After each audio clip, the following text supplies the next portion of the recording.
хабарҳои иқтисодӣ имрӯз 15 феврал дар Паём ТВ. Яке аз сабабҳои болоравии нархи молу маҳсулот дар Тоҷикистон дар соли гузашта эълони таҳримҳои кишварҳои ғарбӣ алайҳи Русия будааст. Дар ин бора Бонки Миллии Тоҷикистон хабар дода афзуд, ки ҷаҳиши нархҳо дар ҷумҳурӣ асосан дар моҳҳои март то май ба қайд гирифта шудааст. Таъкид гардид, ки дар давоми ин моҳҳои баҳори соли гузашта нархҳо дар Тоҷикистон беш аз 3% боло рафтаанд. Дар маҷмӯъ дар давоми сол нархи маҳсулоти хӯрокворӣ беш аз 5.2%, молҳои ғайрихӯрока 4% ва хизматрасониҳои пулӣ ба аҳолӣ 1.9% афзоиш ёфтаанд. Зикр гардид, ки дар пайи ин сатҳи таворрум дар ҷумҳурӣ дар соли 2022 ба 4.2% баробар гардид, ки ин нишон дод дар муқоиса бо соли қаблӣ 3.8% кам мебошад.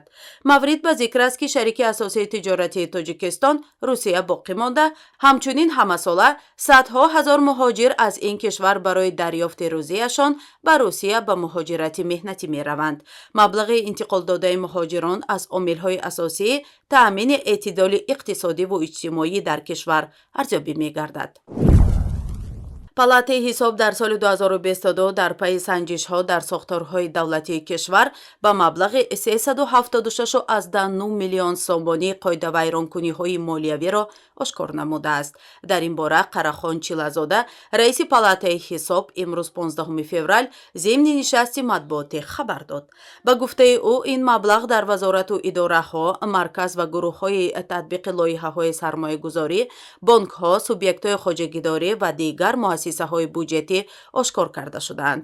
Палатаи ҳисоб дар соли 2022 ҷиҳати бартараф намудани камбудиву норасоиҳои молиявӣ ба вазорату идораҳо, корхонаву муассисаҳо, марказҳои лоиҳаҳо ва сармоягузорӣ 31 хулоса ва мактубҳои ахборотӣ бо 1774 тавсияҳои судманд ирсол кардааст, ки дар пайи он 34 қарору фармон қабул гардида, 323 нафар ба ҷавобгарии интизомӣ ва моддӣ кашида шудааст ва 19 нафар аз вазифаи ишғол намудаашон озод гардидаанд.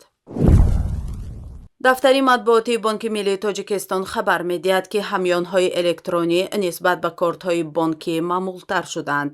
Тибқи маълумот, дар соли 2022 ҳаҷми пардохтҳо тавассути ҳамёнҳои электронӣ 6.3 миллион сомонӣ ва истифодаи корт 5.1 миллион сомониро ташкил додааст.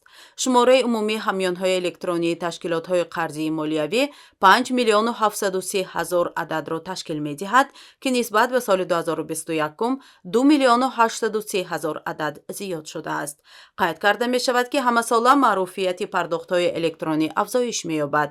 4 сол пеш маблағи пардохтҳои электронӣ аз ҳамёнҳои онлайнӣ ҳамагӣ 20 000 сомониро ташкил медод. соли 2022 аз Тоҷикистон ба маблағи 2 миллиарду 88 миллион доллар маҳсулоти саноатӣ содир шудааст. Ба гуфтаи Баҳриддин Сироҷиддинзода, директори агентии содироти назди ҳукумати Тоҷикистон, ин рақам дар муқоиса бо соли қаблӣ 1.2% кам аст.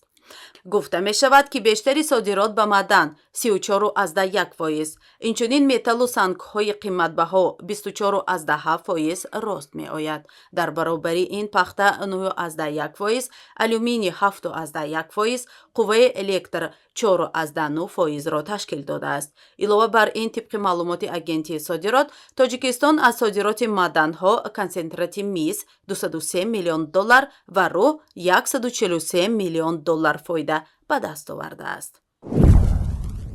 нархи арз. Бонки Миллии Тоҷикистон арзиши сомониро нисбат ба асъори хориҷӣ барои имрӯз 15 феврал эълон кард. Тибқи нишондоди Бонки Миллии Тоҷикистон қадри 100 рубли русӣ баробари 14 сомониву 10 дирам аст. қурби миёнаи фурӯши 100 доллари Иёлоти Муттаҳидаи Амрико дар муассисаҳои қарзии Тоҷикистон 1043 сомониву 38 дирам арзёбӣ шудааст.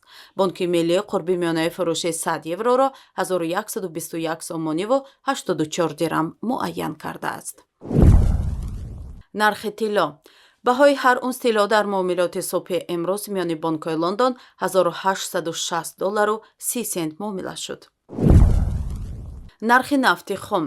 нархи миёнаи фурӯши ҳар бушк нафти хоми таҳвили моҳи оянда дар бирҷаҳои Intercontinental Exchange ва Brent Grad фьючерс Лондон $84.77 муомила шуд. нархи миёнаи ҳарбушка нафти қуми таҳвили моҳи оянда дар биржаҳои Нью-Йорк Mercantile Exchange ва Lightsfield Grad оли Нью-Йорк $78.23 муомила шуд.